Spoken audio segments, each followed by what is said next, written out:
भारतीय जनता पार्टीचे नगराध्यक्षपदाचे उमेदवार सुनील ठकाजी पवार हे आपल्या ठिकाणी आपल्यासोबत उपस्थित आहे. आपण त्यांच्याकडून जाणून घेऊया. नमस्कार सर. राहुरी शहरातील जनतेने जर तुम्हाला नगराध्यक्षपदासाठी निवडून दिले तर तुमचे विकास कामं किंवा पुढचं विजन शहराचा विकास कोणत्या पद्धतीने करणार, आपण याबाबत काय सांगणार? राहुरीमध्ये प्रथमच रस्त्याचा प्रश्न याचा प्रश्न पडलेला आहे की राहुरी नगर परिषदमधून आत्तापर्यंत कोणीही रस्त्याचे कामं आणि ह्या आता पहिलं मी निवडून आल्यानंतर मी पहिले व्यापारीचे जे रस्त्याचे जे कामं आहे ते करील, त्याच्यानंतर घरकुलाचे जे कामं आहे ते करीन, त्याच्यानंतर नळाला ज्या ठिकाणी ज्या ग्रामीण भागामध्ये पाण्याचे प्रॉब्लेम आहे ते प्रॉब्लेम मी सॉल्व करायचे प्रयत्न करीन. अजून जे बचत गटाचे जे योजना असतील ते योजना मी त्यांच्यापर्यंत पोहोचवण्याचे प्रयत्न करील. जे काही आपण ज्या राहुरी शहराच्या मार्फत जे काही करायचे सगळे कामं ते मी करण्याची ग्वाही देतो.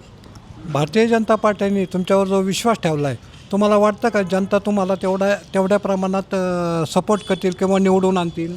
जनता माझ्या पाठीशी आहे. जनता माझ्या पाठीशी असल्यामुळं मी कामाचा माणूस आहे. जनतेपुढं मी जाणारा माणूस आहे. सकाळी मी निघाल्यानंतर मी जनतेचेच कामं करतो. मला दुसरं कोणतंही काम नाही. जनतेच्या सेवेसाठीच मी तत्पर राहीन.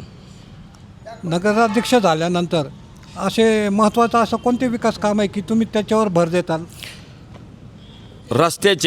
रस्त्याचे मूळ काम, त्याच्यानंतर घरकुलाचे नळ पाणी याचे सगळ्यांचे कामं मी करेल. शहरामध्ये महिलांसाठी स्वच्छतागृह कुठंही नाही आणि राहुरीमध्ये ज्यावेळेस राहुरीमध्ये बाहेरगावचे लोक या राहुरी शहरामध्ये येतात, महिला भगिनी येतात, त्यांना स्वच्छतासाठी कुठंही बांधण्यात आलेलं आत्तापर्यंत 40 वर्ष झालेले आहे. 40 वर्षाच्या नंतरसुद्धा आत्तापर्यंत ज्या पुढच्यांची जी सत्ता होती त्या सत्यांनी कुणीही काही आत्तापर्यंत काही केलेले नाही. याच्या पुढच्या जे आमच्या हातात सत्ता आल्यानंतर आम्ही सर्व महिलांचे जे स्वच्छताचा विषय असेल, तुमच्या घाणी संदर्भामध्ये प्रश्न असतील, जे गटरे असतील, त्याच्यासाठी सर्व काम आम्ही करू.